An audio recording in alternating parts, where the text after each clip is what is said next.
Kung bago ka pa lang sa aking YouTube channel, please subscribe at i-hit ang notification bell para updated ka sa aking bagong videos. Kim Pao, may bagong aabangang movie kaya sa 2026? Netizens, bakit kaya excited na rito? Ang buong detalye, alamin!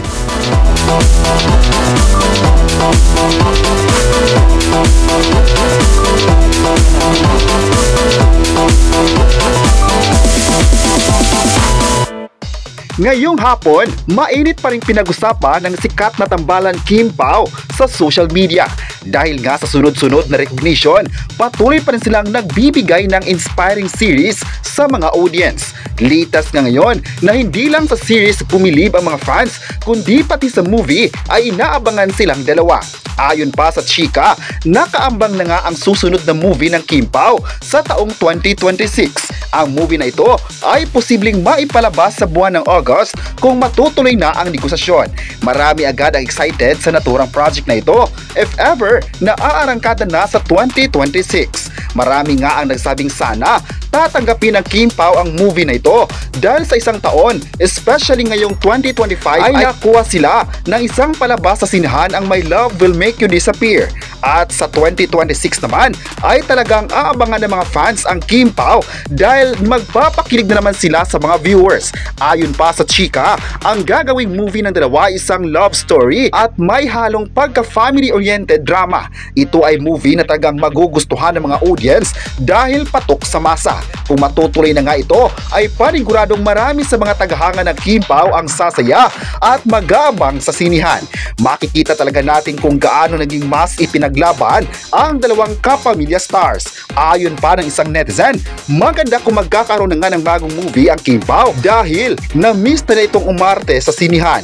Bet din naman ng mga audience ang My Love Will Make You Disappear na hanggang ngayon ay patuloy pa rin itong ipinalabas sa ilang streaming platform. Marami din ngayon na nagsabing bagay na bagay sa kanila ang aksyon dahil gusto nilang makita ang galing ni Kim Chiu at Paolo Avellino sa mga intense na eksena na mapapawaw ang mga tao. Pero naniniwala naman ang lahat na kayang-kaya ito ng sikat na artist dahil sa mga success ng projects nila sa ABS-CBN ay yes na yes agad ang mga fans. May nagsabi naman na grabe talaga ang chemistry ng Kim Pao dahil sikat na sila sa bansa at maging sa ilang panig ng mundo. Kung ang mga tagahanga ay proud sa kanila, mas proud ang kanilang network dahil gumagawa ito ng pangalan sa pamamagitan ng contents na ipinalabas abroad. May nagsabi naman na hindi nalaga paawat sina Kim at Paolo sa mga series na bagay talaga sa kanila. Kahit busy ang dalawa, ay di pa rin nawawala ang pasalamat nila sa mga fans na andyan para sundan ang mga susunod na kaganapan sa The Alibay. Sana nga ay marami pang mga movies ang gagawin ng dalawa at sana sa taong 2026 ay hindi lang isa kundi marami pang mga movies ang gagawin nila. Series at movies talaga ang gustong mapapanood ng mga viewers ngayon, kaya ang mga hiling din ng mga fans na magkaroon sila ng proyekto ay napakinggan ng network. Ganun talaga kamahal ng ABS-CBN ang mga talents nila, kaya never ding iniwan ng mga artists ang istasyon na ito. Thankful din ang Kim Pao fans sa patuloy na pagbibigay ng ABS-CBN network ng mga proyekto sa kanilang idolo. Naniniwala naman ang lahat na magiging kaabang-abang pa ang mga proyekto ni Kim Chiu at Paolo Avellino sa Kapamilya Network. Lalo pa ngayon na mas daring at mature ang kanilang mga rules.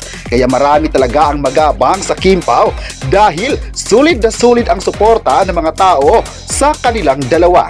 Nakaka-proud nga raw na magiging Kim Pao fans dahil maganda ang naging connection nila with the artist. Sa kabilang banda naman ay trending sa social media ang naging komento ng isang netizen tungkol sa The Alibay. Kung marami man excited sa pagpapalabas ng The Alibay, ay may netizen pala ang gustong wakasan ang love scene ng Kim Pao.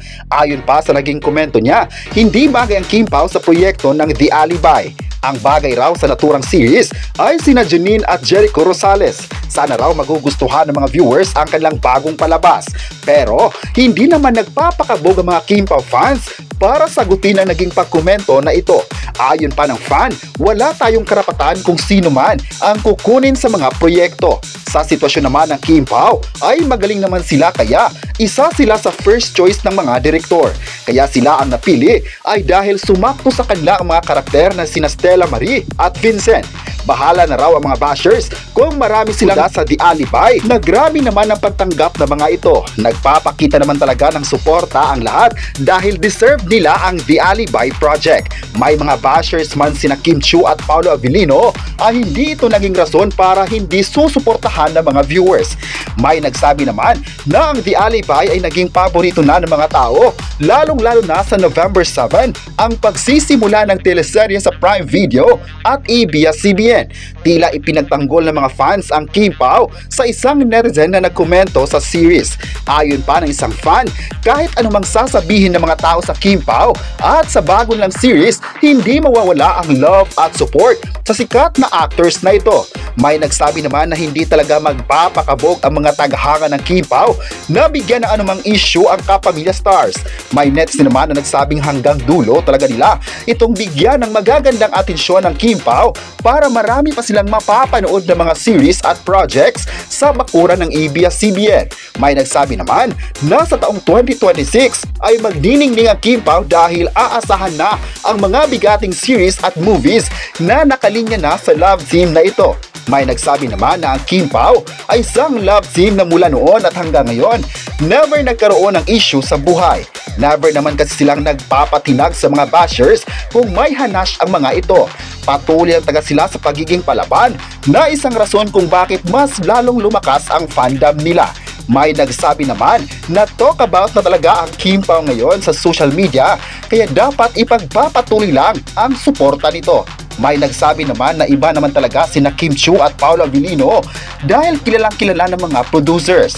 May nagsabi naman na grabe talaga ang pagtanggap ng tao sa tandem na ito dahil pure ang kanilang ipinakita sa publiko. Kahit marami mang mga love teams sa bansa, ngunit hindi pa rin na ipinagpalit ang tandem na ito. Kung titingnan nga sa filmography nila ni Paolo Avellino, mas bet pa rin ng mga fans ang love story na Chandra para sa kanilang idolo.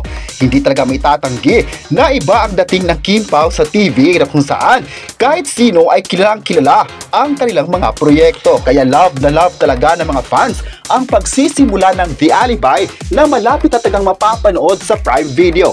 Ayon pa ng isang fan, kahit anumang sasabihin ng mga bashers tungkol sa The Alibi ay bagay na bagay pa rin sila at dapat na mabibigyan pa ng maraming proyekto para ipagpapakita ng Kim Pao para sa mga fans na hindi sumasang-ayon sa kanila.